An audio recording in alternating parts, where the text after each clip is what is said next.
Hey guys, welcome to this lesson. तो इस lesson के अंदर हम सीखने वाले हैं हम किस तरीके से पीपीटी डिजाइन कर सकते हैं। जी बिल्कुल।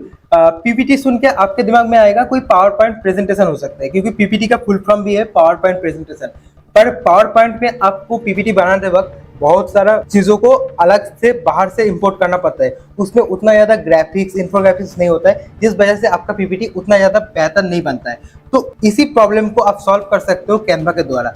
कैनवा के अंदर भी आप पीपीटी बना सकते हो, वो भी अट्रैक्टिव तरीके से। किस तरीके से बनाना होता है चलिए हम देख लेते हैं। तो अभी आप देख सकते हो हम कैनवा के अंदर आ चुके हैं। कैनवा के अंदर आप आकर नॉर्मली पीपीटी सर्च करोगे तो आपके सामने बहुत सारा टेम्पलेट ओपन होकर आ जाएगा। यहाँ पे बिजनेस के रिगार्डिंग, डिजिटल मार्केटिंग के रिगार्डिंग, सर्विस के रिगार्डिंग बहुत सारा पीपीटी का टेम्पलेट अवेलेबल है। आप इनको ही यूज कर सकते हो।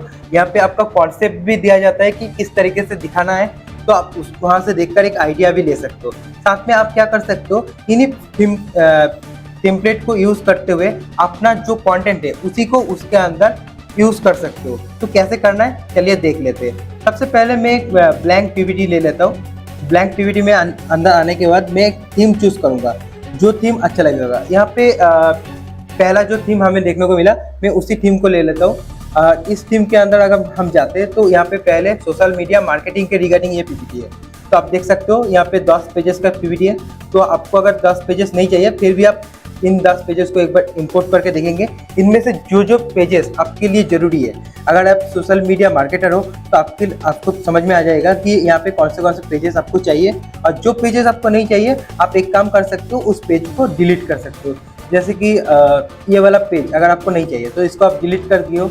और यहाँ पे जो भी कंटेंट आपको अपडेट करना है आप इसको सिंपली यहाँ पे अपडेट करके दिखा सकते हो। तो इस तरीके से आप अपना एक स्मार्ट पीपीटी बहुत ही कम टाइम के अंदर एक थीम के मदद से बना सकते हो, एक टेम्पलेट के। तो इस तरीके से पीपीटी हो गया। अभी आपको इस टाइप से पीपीटी नहीं बनाना है, बस पावर पॉइंट प्रेजेंटेशन टाइप का ही पीपीटी बचाइए, और जिसमें बहुत ही कम वर्ड हो और कम इंफोग्राफिक्स हो पर दिखने में अट्रैक्टिव हो। वो कैसे बना सकते हैं उसका कॉन्सेप्ट भी क्लियर कर देता हूँ। तो आप यहाँ पे देख सकते हो हम एक पीपीटी के अंदर आ चुके हैं, जहाँ पे पहला तो चीज़ है किसके ऊपर बात होगा उसके बारे में बताया गया है। फिर इसके साथ साथ क्या है कि आपका जो पीपीटी है ना, वहाँ पे ज़्यादा वर्ड रहना भी नहीं चाहिए। तो आप एक पॉइंट को वहाँ पे रख सकते हो जिस पॉइंट के रिगार्डिंग आप बात कर रहे हो, क्योंकि आप जब बात कर रहे हो तो वो पॉइंट डिस्प्ले में डिस्प्ले होना चाहिए, जिससे कि लोगों को पता चले आप कौन से पॉइंट के ऊपर बात कर रहे हो। ठीक है। दूसरा एक और चीज़, इस तरीके से आप जब पीपीटी बना रहे हो तो उसके अंदर आप पॉइंट मेंशन कर दियो, उसके साथ एक अच्छा सा इन्फोग्राफिक्स होना चाहिए। इन्फोग्राफिक्स क्या करता है, आपका जो पॉइंट है ना उसी को विजुअली लोगों को समझने में आसान कर देता है।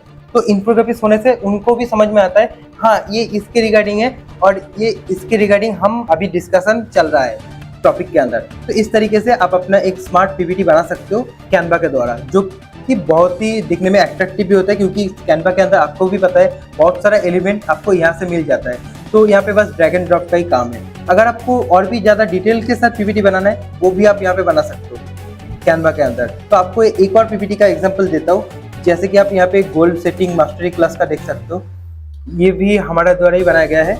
आप यहाँ पे देख सकते हो किस तरीके से हम यहाँ पे डिस्प्ले किया गया है। स्टैटिस्टिक्स से लेकर डिटेल्स में हर एक चीज़ को प्रॉपर्ली डिस्क्राइब किया गया है। आप भी इस तरीके से कैनवा के साथ एक पीपीटी डिजाइन कर सकते हो। पीपीटी बनाने का फॉर्मूला सेम ही है, जैसे हमने 1 मिनट के अंदर बैनर बना के आपको दिखाया था, उसके अंदर टेक्स्ट एलिमेंट ऐड करना और बाकी चीज़ें वही है। बस आपके पास जो पीपीटी बना रहे हो उसका कॉन्सेप्ट होना चाहिए, किस रिगार्डिंग बना रहा हो और किस रिगार्डिंग मुझे ये दिखाना है, उसका कंटेंट क्या होगा। बस इतना अगर आप दिखाओगे तो आपका एक पीपीटी बनके तैयार हो गया। अभी बात है कि यहाँ पे तो पीडीएफ वाला ऑप्शन है, तो पीपीटी में कैसे डाउनलोड करूँ।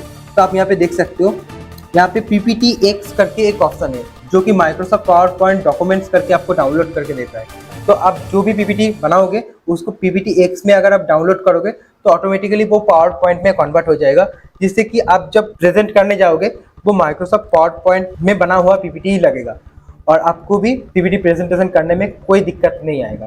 तो कैनवा के द्वारा आसान है ना पीपीटी डिजाइन करना, बहुत ही कम टाइम के अंदर, क्योंकि यहाँ पे टेम्पलेट भी बहुत सारे अवेलेबल है।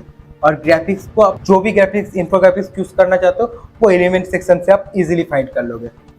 तो उम्मीद करता हूँ आपको पीपीटी का मेन कोर कॉन्सेप्ट समझ में आ चुका है। मैं फिर से एक और बार बता देता हूँ, अगर आपको पीपीटी बनाना है तो आपको 2 चीज़ों का ध्यान रखना है। एक चीज़ हो गया आप किस पॉइंट के रिगार्डिंग बात कर रहे हो, दूसरा पीपीटी किस नीच के रिगार्डिंग होगा, जिस नीच के रिगार्डिंग होगा पीपीटी के पहले ही उसकी नीच की रिगार्डिंग आप डिस्क्राइब कर देंगे एक पेज के अंदर, और साथ में फिर हर एक पेज के अंदर एक ही सिंपल वर्ड रहेगा, सिंपल पॉइंट रहेगा जिसके ऊपर आप डिस्कशन कर रहे हो, जिसके लिए आप बता रहे हो। फिर दूसरा पेज में दूसरा रहेगा, तीसरे पेज में तीसरा रहेगा। इस टाइप से आपका जितना भी पॉइंट होगा वो हर एक अलग अलग पेज में डिवाइड रहेगा।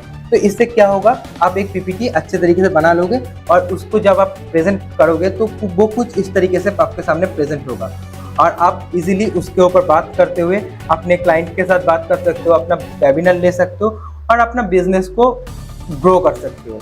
तो इसी के साथ हमने सीख लिया किस तरीके से हम एक स्मार्ट पीपीटी प्रेजेंटेशन बना सकते हैं और पीपीटी प्रेजेंटेशन बनाने का कोर कॉन्सेप्ट क्या है। तो आज का आपका जो वर्क रहेगा वो ये है कि आपको एक पीपीटी प्रेजेंटेशन बनाना है कैनवा के मदद से, जहाँ पे आप क्या काम करते हो आपके बारे में एक थोड़ा सा ब्रीफली डिस्क्रिप्शन रहेगा और आप किस तरीके से कौन से लोगों का हेल्प करते हो। तो इसके ऊपर एक पीपीटी बनाने के बाद नीचे दिए गए व्हाट्सएप नंबर पे आपको सेंड कर देना है, जिससे कि आप अपने काम को मॉनिटर कर पाएंगे और हम भी आपको मॉनिटर कर पाएंगे। चलिए मिलते हैं नेक्स्ट लेसन के अंदर।